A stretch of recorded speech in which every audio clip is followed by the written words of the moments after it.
fresh as a flower, so yeah. Alex Eala just survived a 3-set war at the Miami Open. And she didn't just have to beat her opponent.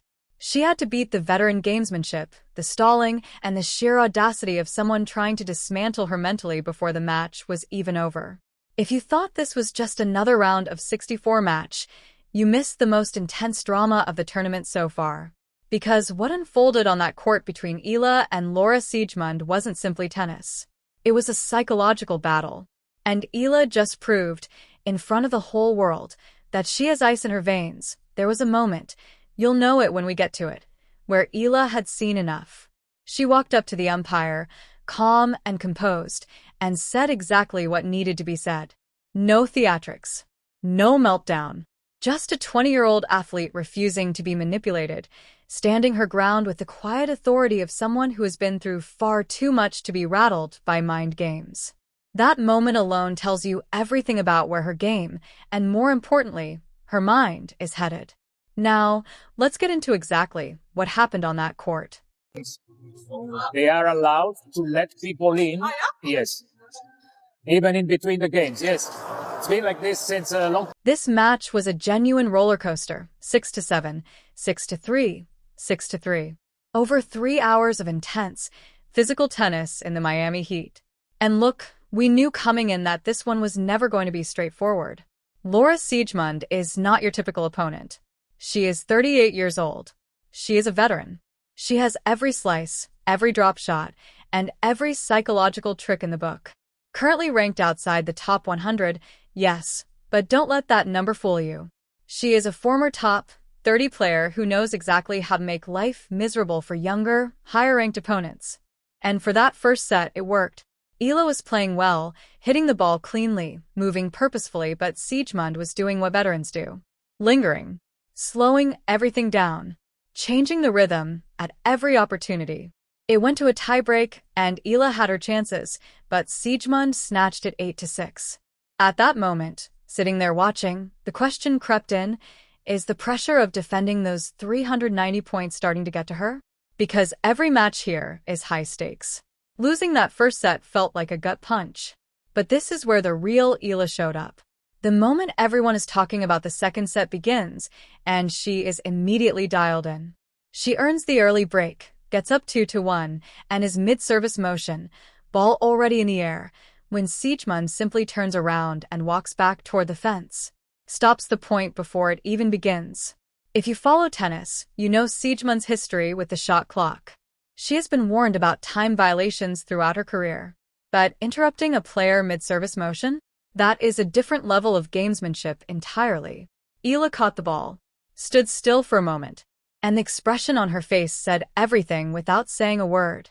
But instead of letting it rattle her, instead of getting frustrated and double faulting, she did something that showed remarkable composure for a 20-year-old. She walked directly to the chair umpire. No screaming. No dramatics.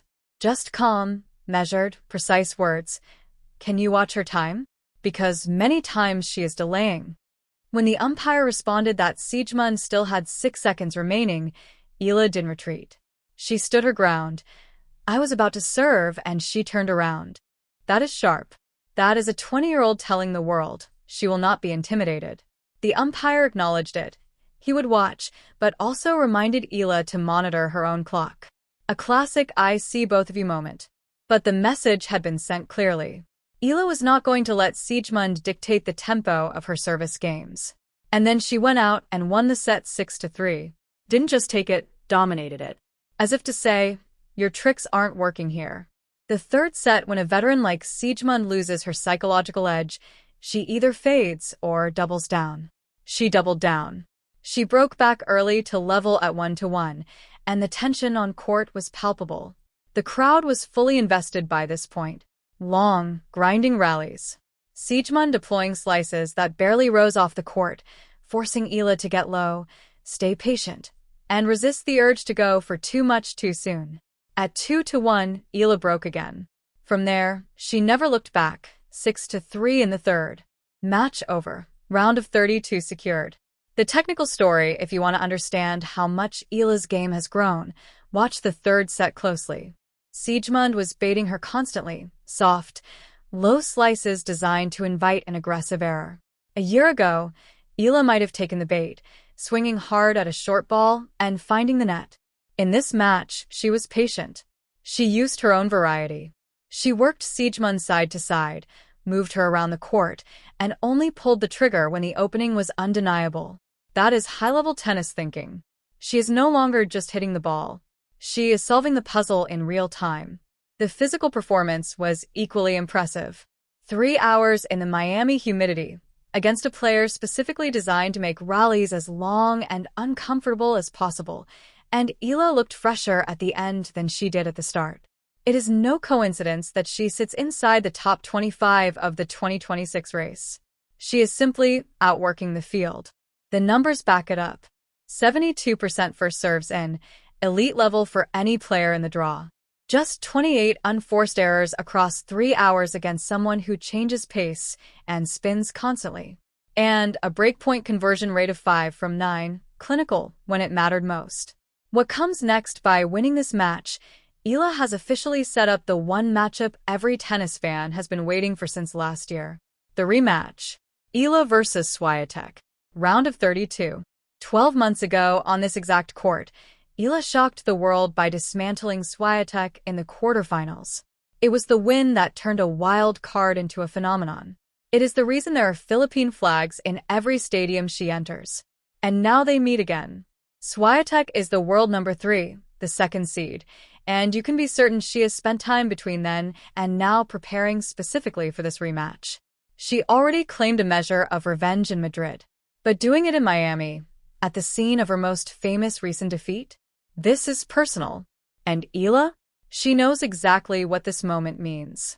She spoke recently about how surprising the attention has been, how it is difficult to see herself as famous when she has simply been herself her whole life. But she also said something revealing.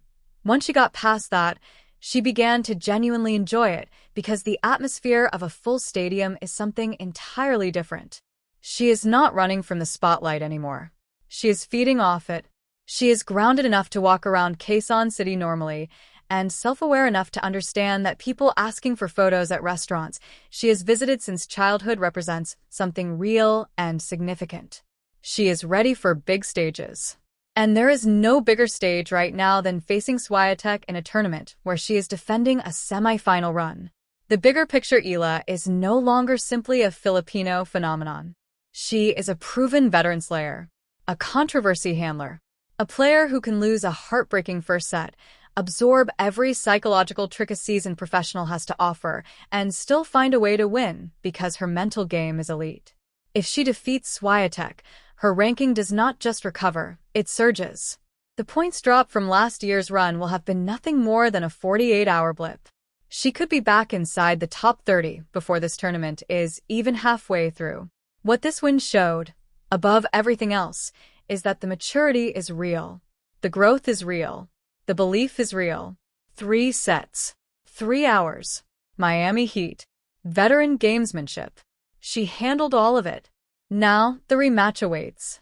And if Miami 2025 taught us anything, it is that you underestimate Alexandra Eala at your own peril.